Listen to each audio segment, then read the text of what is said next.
Le système actuel devait être meilleur puisque nos enfants ont un niveau plus élevé que nous l'avions. Mais du côté moral, il y a baisse. Intellectuellement, ça va. Mais moralement, il y a quelque chose qui ne va pas. Nous, en notre temps, actuellement, les gens disent motivation, motivation. Le mot motivation, là, c'est devenu vraiment bizarre. Bizarre. Les cours normaux, dès que vous rentrez, vous apprenez tout. La musique, le solfège. Qui va parler de solfège aujourd'hui? Hein? Tout ce qu'on faisait, on apprenait tout. Hein? Avant, c'est-à-dire on te prépare au métier de l'enseignement, les matières concrètes et tout et tout. Donc, dès que tu parles là-bas, on te prépare pour sortir et enseigner. Si on avait conservé les cours normaux, mais les cours normaux ont fourni énormément de très bons enseignants. Et même, il y a eu des inspecteurs qui sont sortis de la formation parce que pédagogiquement, ils étaient vraiment bien munis. Mais maintenant, si vous prenez un enfant qui vient du CEG, allez former d'une manière encore, je ne sais comment, d'aller enseigner.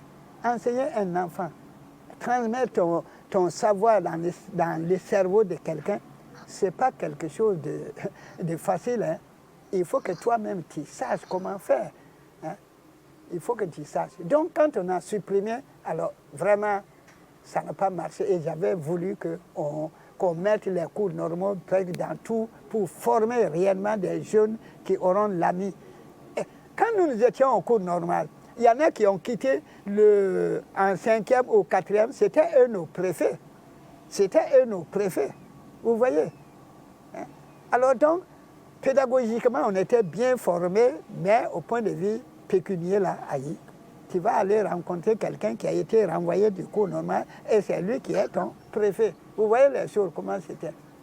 Bon, aujourd'hui, moi, j'aimerais qu'on voit vraiment ce côté de la formation.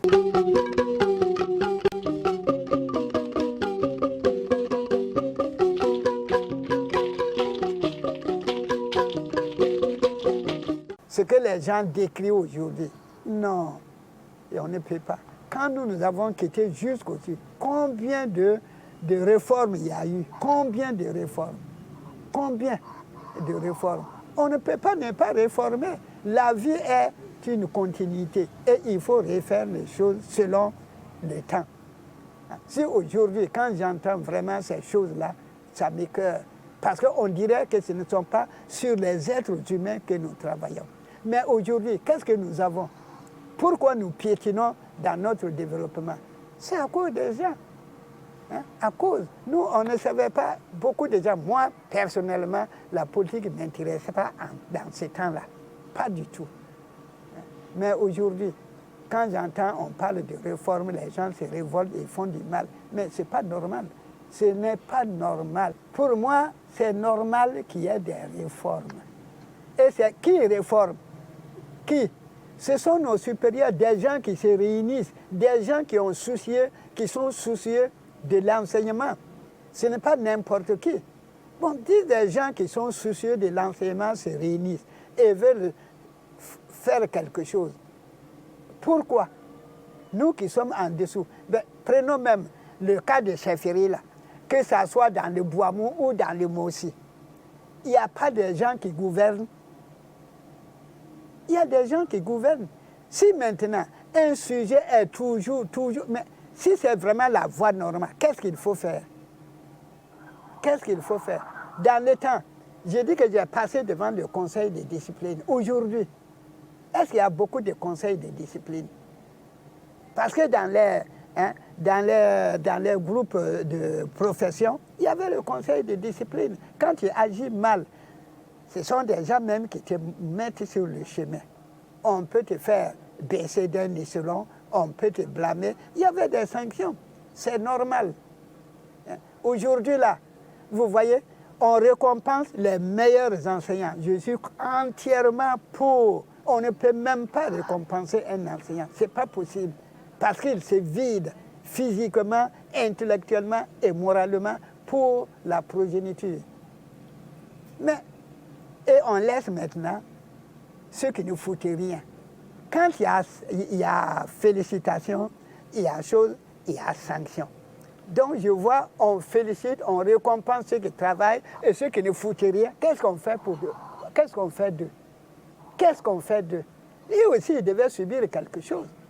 Comment je peux supporter qu'un enseignant puisse présenter des enfants et avoir 0 au CP? Vous-même, voyez. Qu'est-ce qu'il a fait? Et pourquoi on les paie?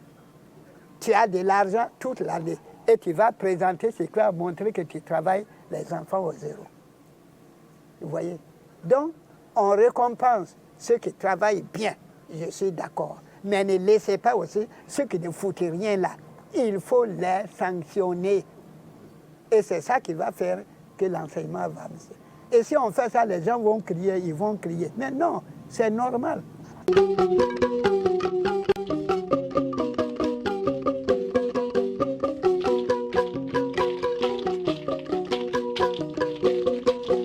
Là, c'est moi.